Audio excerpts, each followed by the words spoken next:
Hey everybody, it's me Aaron and welcome back to Loy's Comics Collectibles. I'm for the hay over here, the camera's at the Love Center. And this week I wanted to do a video, I've been doing some reviews and stuff. I just wanted to do an overall video on collecting as a hobby. And what is collecting? Most of us know, but let's just put it out there. It's when you take, a bunch of stuff, you get stuff that shares the same theme, and you put it together in a collection. Pretty simple. But it's also one of the most customizable hobbies out there. That there are as many things out in the world to collect as there are people to collect them.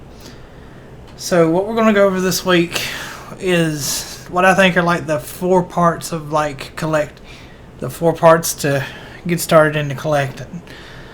First, you got what are you going to collect, which we'll get into, sort of determining that. What, why, how, and then displaying it in storage is what we'll call that, display and storage. So let's get in on it, right? Okay, so the first thing is, and it can be a very easy question to answer, and it can be a more complicated question to answer. What are you going to collect? Well, to show you guys, see my wrestling figures back yonder, and the Star Wars are on the second shelf if you can see them, and stuff like that, and a few other things you guys have seen on this channel. So I have a few small collections. But the first question you gotta ask yourself is what? So what are you into? Or what have you seen other people collect, or maybe you saw at the flea market that looked cool that maybe you want to get into? Like I know at one of our local flea markets, sorry about that guy, shook the tail a little bit, and if you hear booming in the background it's thundering. Sorry about that. I've always seen like coin collector booths at like flea markets, and I was like, I've always thought some of that would be cool to do. There's people that collect wine, evidently doorknobs, action figures, autographs, 8x10s, posters, vinyl record. There's so much stuff out there. Even some of the other stuff I collect, or did collect, because I'm kind of out of the comic book game, but I want to get back into it. One of my favorites is, and this is a good series, guys, if you can find it, it's the War Machine comic book back when they're doing Dark Reign. I think it's pretty good. I think most of it, I need to see where it ended. But if it ended with 12, I've got all but one issue. You guys have seen my minis. They're not really in display shape right now. I'm working on that SD Gundam we built a couple weeks ago. I collect them, but it's not like grab all I can, because I have quite a few of these on as an ebook. I actually really enjoy 40K novels. I like the universe and the lore. So whenever I read one of my ebooks, because I got them in a big Humble bundle, I'll buy the physical. And I've got a couple more of them. And my friend D bought me on the bottom shelf a couple compendiums of the Gaunt's Ghost series. And I didn't get them out, but off to the side here underneath my games, I've got a game collection. So there's a lot of stuff out there, but I would recommend trying to keep it to go a step further. Like for example, my WWE collection back there. You could go, I collect wrestling merch. Okay, well that includes figures, clothes and apparel, 8x10s, autographs, ring used. That is a big blanket statement, and you can do that. But sometimes, especially if you hobby on a budget like I do. Sorry if the kitty comes through the frame here, guys. Ash, baby, move. Anyway, that can be a big thing. And if you hobby on a budget like I do, it can be very tough to sort of pick and choose what you want. So I took it a step further. Not that I wouldn't collect, other wrestling stuff. And I've thought about starting like an autographed 8x10 collection. But, hey, baby. If you're hobbying on a budget, that can be really draining on your budget. Whereas if you take it to the next thing, I've always loved action figures. Granted, when I was younger, it was more the superhero action figures than wrestling. And I like the Major Wrestling Figure podcast. Like, okay, collect wrestling figures. Okay, well that cuts out those other things I mentioned. But then, if you really get into it, wrestling figures is just a bunch of lines ever since wrestling's been a thing. So you might want to take it a step further and go, well, I'm only going to collect WWE, or I'm only going to collect Mattel's like Elites or Mattel figures, or maybe Jazzwares with the new AEW figures come out. And the thing is, remember guys, you're not always shoehorned into what you started with, right? You can expand it later, but getting started, like, okay, I'm only going to collect guys I like on the current WWE roster and their Mattel figures. Okay, that's a good starting spot, so you'll know you'll go pick up a couple, and you don't feel quite as overwhelmed. And even when you're doing that, sometimes you feel overwhelmed because they're putting out new toys all the time. And when you really pick what you want to collect, I'd recommend sitting down on YouTube and just putting it in, like getting started in whatever hobby in YouTube, right? And seeing what other people do with their collections and what they've got, what's out there. That's how I really got into this wrestling thing.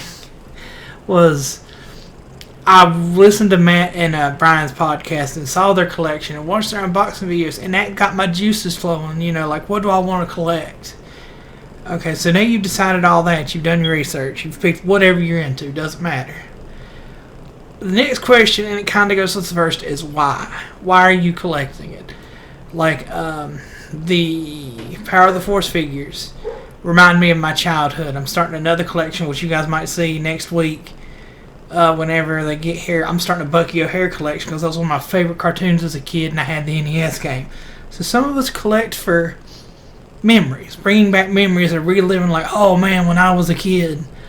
Others, you know, is showing support for your favorite sports team, actor, TV show, franchise, whatever. I mean, it's just showing your love for a given series. Hush, I'm doing a video. You can't yell.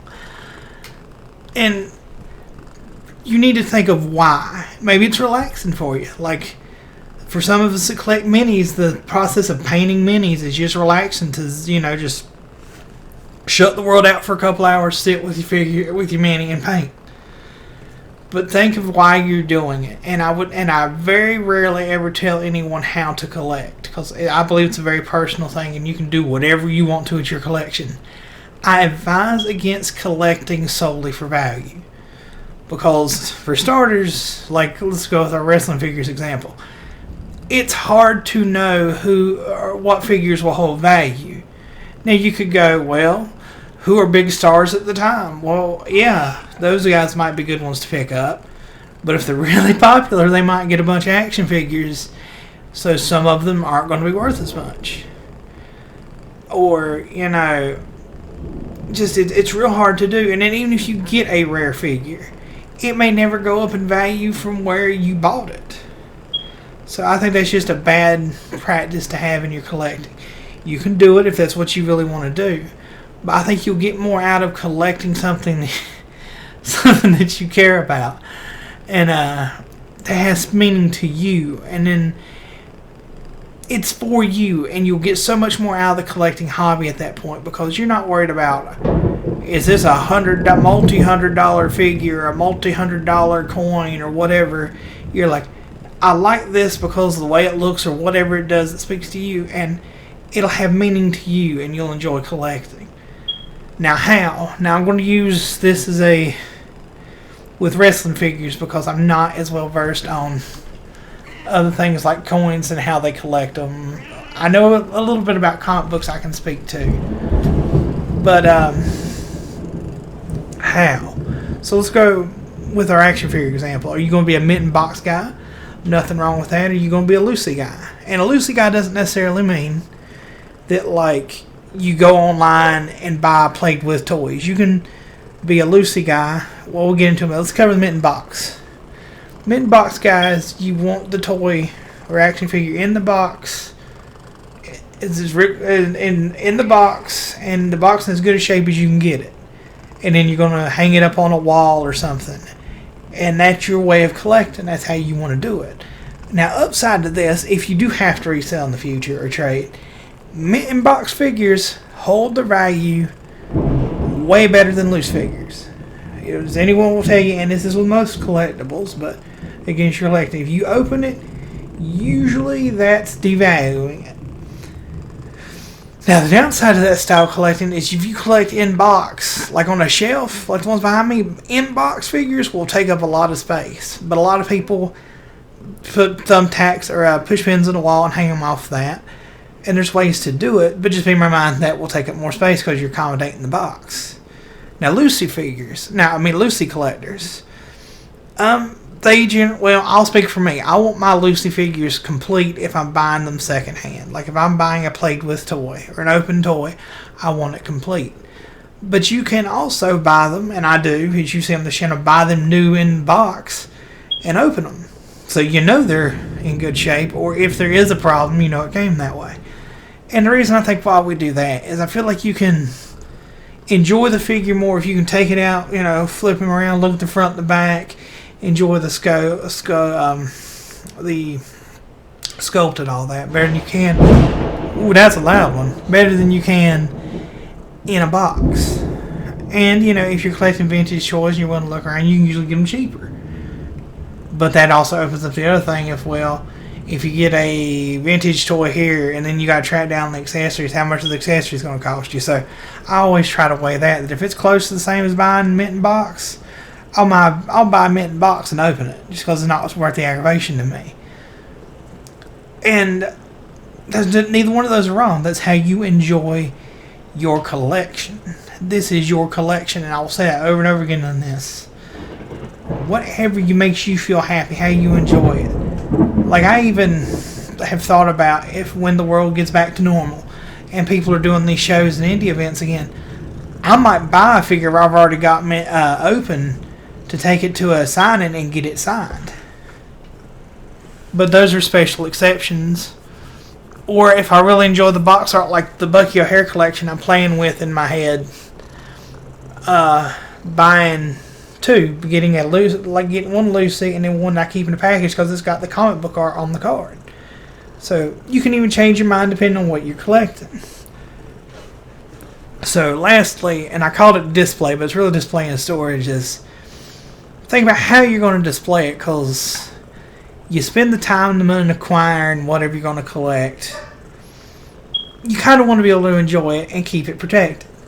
And you might have to do some research. Like, I know some of the coins, like when they were doing the state quarters, came in those like triple fold or bifold binders that you put the coins in, had the name of the state and all that. And you could literally put that on a shelf like that and it would display. Or if it's a favorite book, like you could literally display it like you could do this way, which if they've got good spines is cool.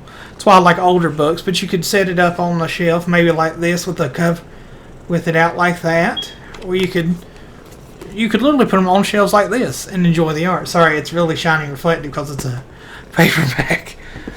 One thing I did when I was a kid is if you guys collect cards, they got those hard sleeves. They make them for comic books, and if I got one signed, I put it in one of those, and then we'd put Velcro on the back of it, of the hard case, and then you could stick that on the wall. So imagine your walls were literally like, and I don't know if I'll be able to do 3 guys, so forgive me here. So imagine a wall of just like, I have to, something like that, but like you could see each comic a lot better, right? You could see each, we'll do 2. Imagine it like wall like this, just side by side of like one of your favorite comic book series. And that's a way to do it, because I think, again, you can click how you want to. I think some of this is to display and enjoy it. It's not just to hoard it away in a closet somewhere. So I think even if you have to take some of your money out of the buying new stuff to have stuff to display, I think it's worth it. Like those risers, I've done a video on those risers and the light up there, just so you can really enjoy it and keep it safe. Even something as simple as you see these are in what we call in comic book collecting bags and backers, because there's a cardboard and then it's in this plastic bag. You know how disheartening it is to go through your comic books? You realize your brother had gone through and not put some of them back in the protectors, or paid attention to how he put them back, and now you got comic books that have bins in them, if you guys can see where it's sort of catching the light. Now, granted, yes, probably some of these I could put under some weight and straighten out, but they're still going to have those creases on the spine. So, I mean, they were already devalued and they may not look good. Now, granted, probably those aren't really expensive comic books. I can replace them, but can you imagine you bought an expensive figure and then you didn't get a stand for it and it falls off of the shelf and breaks into pieces? It's just terrible, and that's not a good feeling. Even when this butthead here knocked off my Yoda, and I still can't find the cane to it, so I might have to buy another Yoda.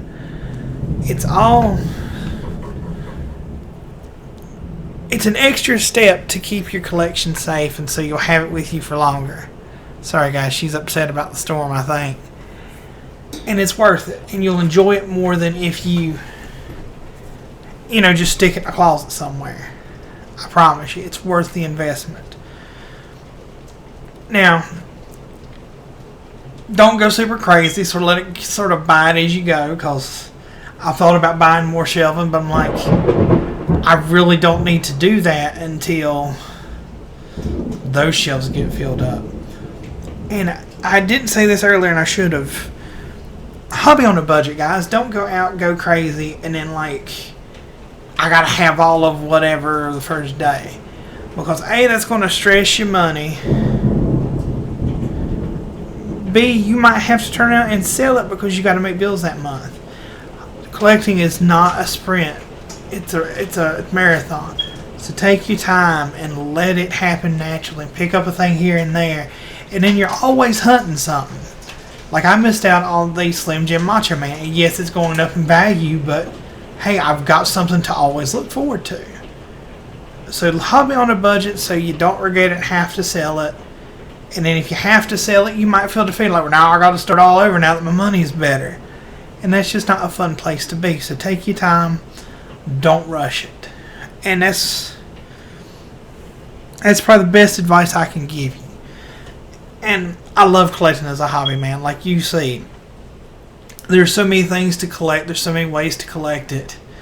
I love, you see back there, I've got like the Mattels, and then I've got the Retro Fest, and then the retros. They're all things that just speak to me. And yes, the retros, I'm trying to do the whole series. I just like the cartoony way they look, so they're back there.